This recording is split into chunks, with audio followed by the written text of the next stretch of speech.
Etapa de la sociología. Como ya se dijo con anterioridad, las ciencias han surgido como producto de la necesidad del hombre en responder a lo que se pregunta sobre la naturaleza, la sociedad, el universo y el hombre mismo.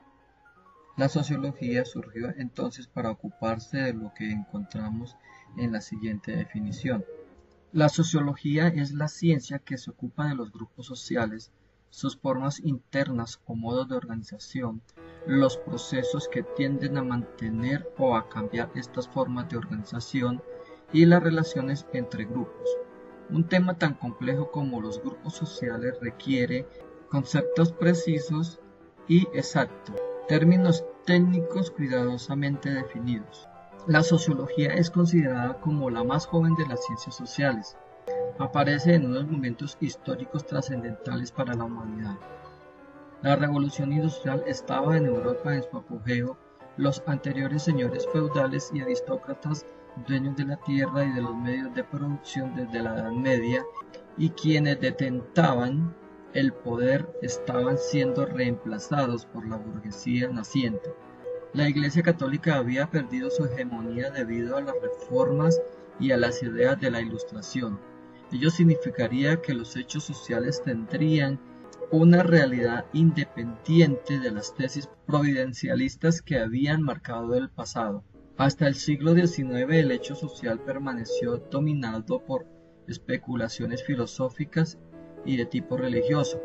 La Revolución Francesa también influyó en la necesidad de establecer una disciplina que se ocupara de los fenómenos sociales. Sumado a ello, los viajes geográficos, los grandes descubrimientos, colonizaciones y conquistas de los pueblos americanos dieron a conocer diferentes formas de vida, por lo que se evidenció la relatividad de las instituciones y organizaciones sociales. Henry Rose Roy, conocido como Conde Saint-Simon, a inicios del siglo XIX expuso la necesidad de crear una ciencia del hombre que con el mismo carácter metodológico de las ciencias naturales, por ejemplo, buscara leyes que explicasen los hechos sociales. Sin embargo, su idea no pasó de ser una simple proposición. Años después aparece el pensador Auguste Comte, Francia 1798-1857, quien estuvo directamente vinculado al estudio de las matemáticas. Como secretario y discípulo del conde Saint-Simon, tomó conciencia de la necesidad de desarrollar una ciencia que se dedicara a estudiar los fenómenos sociales de manera sistemática basada en la clasificación y no en la especulación y la autoridad. Inicialmente la llamó física social debido a que no se tenía un método propio de análisis, pero después consideró que debía construirse un propio sistema teórico que permitiera la objetividad del análisis de los fenómenos que ocurrieran, por lo cual nace el concepto de sociología como ciencia. Para esta época esta era una idea nueva. Herbert Spencer, 1820-1903, publicó hasta 1876 su obra denominada Principios de Sociología, en la que aplicó el método de la evolución orgánica al estudio de la sociedad. Las instituciones sociales como los organismos se caracterizan por el paso homogeneidad a la heterogeneidad y que ese paso sería una ley universal de progreso tanto en lo inorgánico como en lo inorgánico y lo superorgánico, la sociedad. En 1859 publicó Charles Darwin su Origen de las especies.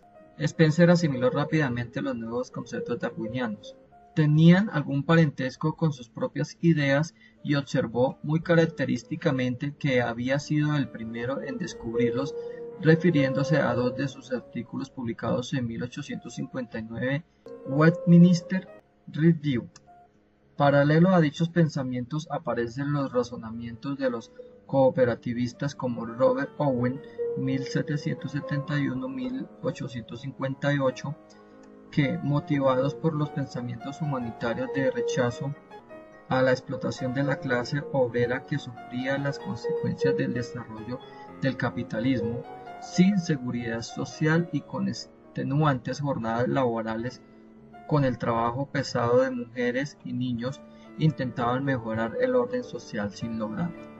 Estos pensadores fueron llamados posteriormente por Carlos Marx 1818-1883 y Federico Engels 1820-1895 como los socialistas utópicos. De sus teorías partieron para crear el socialismo científico, cuyo fundamento era el de acabar con el capitalismo a través de la revolución armada y crear un nuevo orden donde no existiera la propiedad privada, ni la diferencia de clases sociales, ni la explotación de los trabajadores llamados clase proletaria por parte de la clase burguesa que detentaba el poder. De sus fundamentos teóricos se hará una profundización más adelante. Para continuar con la obra de Augusto Comte, aparece en escena Emilio Durkheim, 1858-1917, quien es considerado uno de los principales y reconocidos científicos no solo en Francia sino dentro de todo el conjunto de pensadores de Europa. Una de sus principales obras fue Las reglas del método sociológico, publicada en 1895, en la cual presenta un esbozo claro de su método. Su principal argumento era el de que los hechos sociales se debían estudiar como cosas independientes del sujeto que los estudia, con el fin de garantizar la objetividad del análisis. Es importante anotar que toda su obra partió de los argumentos de Comte. Para Durkheim, los hechos sociológicos son formas de obrar, pensar y sentir exteriores al individuo y están dotados del poder de coacción en virtud del cual se le imponen. Durkheim, 1982. Posterior al trabajo de las reglas del método sociológico, Emilio Durkheim escribió El suicidio, una de las obras más significativas y que todavía cobra vigencia en relación con el tema, en la que se logró demostrar cómo un fenómeno tenido por puramente individual puede explicarse como hecho social profundamente dependiente del grado de integración de las instituciones sociales de religión, economía, familia.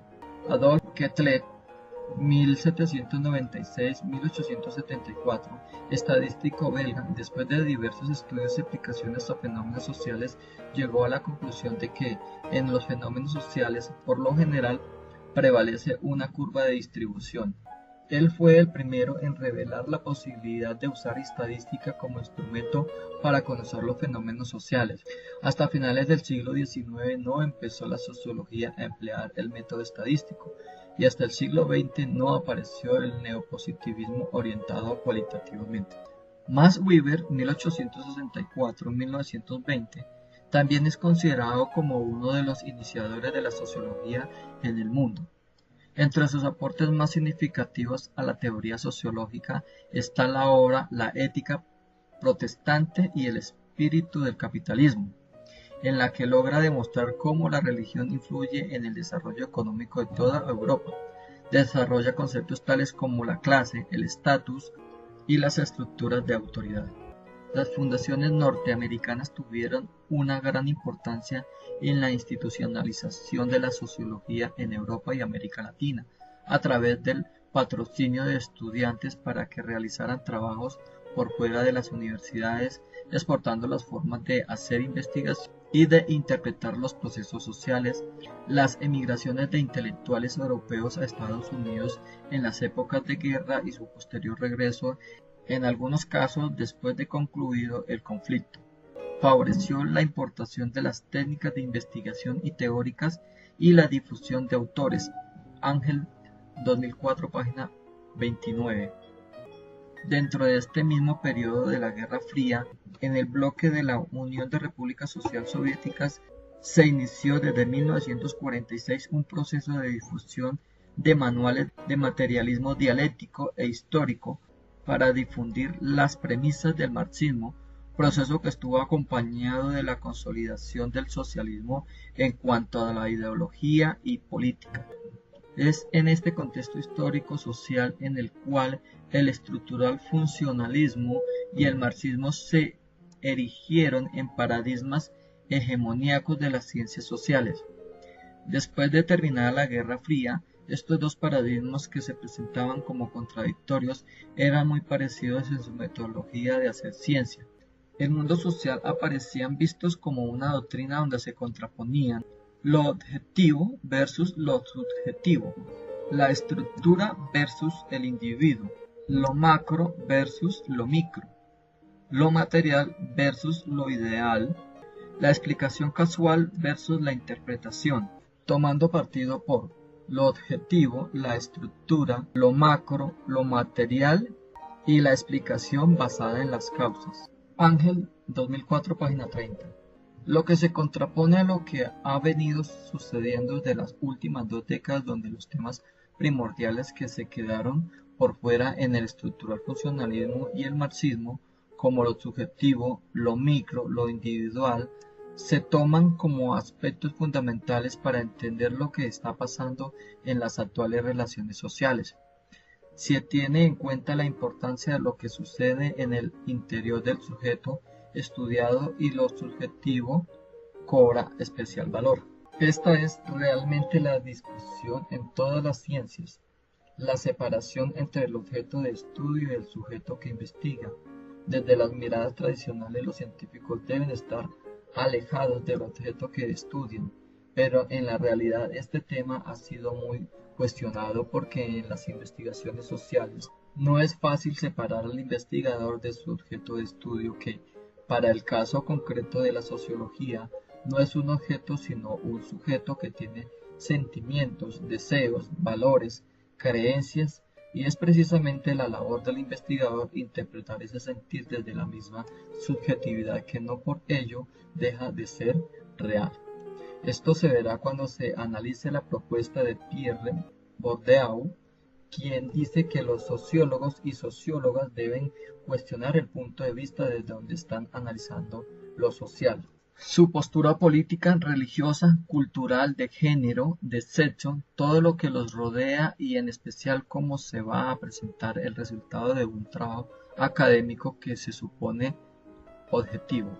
En la actualidad, el paradigma que cobra vigencia es el denominado posmodernidad, que ha permitido el flujo interdisciplinario y ha proporcionado el rompimiento de las fronteras existentes entre los diferentes enfoques, diferentes metodologías y diferentes formas de ver el mundo, lo que permite llegar a una mejor interpretación de los hechos, utilizando las mezclas en los abordajes de las problemáticas. Es por ello que no es extraño encontrar estudios sociológicos que se apropian de herramientas e instrumentos que eran de utilización específica de uno u otro paradigma, teniendo otros enfoques. Por ejemplo, las encuestas se consideraban instrumentos específicos de las investigaciones de tipo cuantitativo pertenecientes a la escuela positivista, y ahora es posible utilizarlas tanto en los enfoques cualitativos como también dentro de las perspectivas crítico-sociales.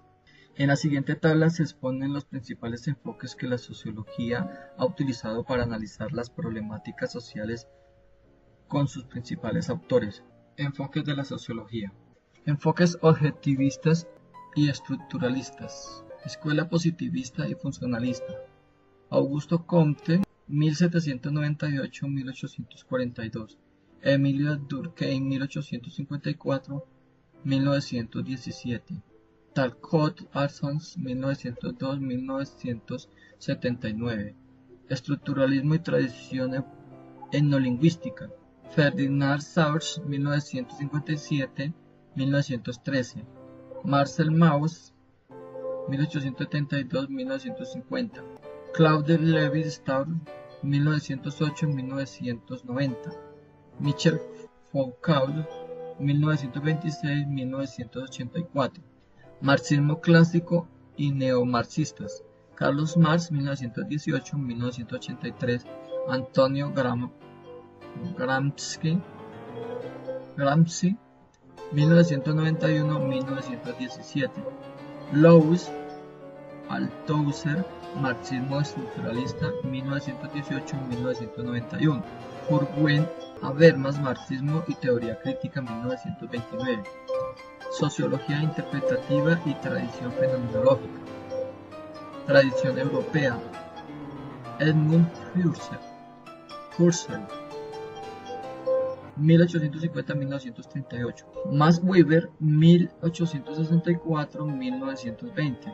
Martin Heidegger, 1889-1976, Alfred Schutz, 1899-1953, Etnometodología, Harold Garfinkel, 1917, Interaccionismo simbólico, George Herbert Mead, 1863-1931, Herbert Blumer, 1900-1987, Erwin Goffman, 1928-1982.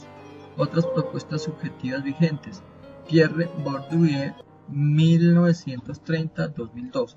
En conclusión, se puede afirmar que existen tres grandes grupos de enfoques y autores respecto a la forma de analizar la sociedad.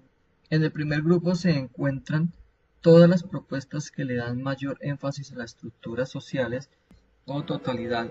En el primer grupo se encuentran todas las propuestas que le dan mayor énfasis a las estructuras sociales o totalidades. En segundo lugar, aquellos que privilegian el análisis desde los sujetos o agentes sociales. Y en tercer lugar, los autores que tratan de hacer una propuesta que consolide aspectos de ambos enfoques para superar aquella contradicción. A continuación, se expondrán los principales argumentos de cada uno de los grupos.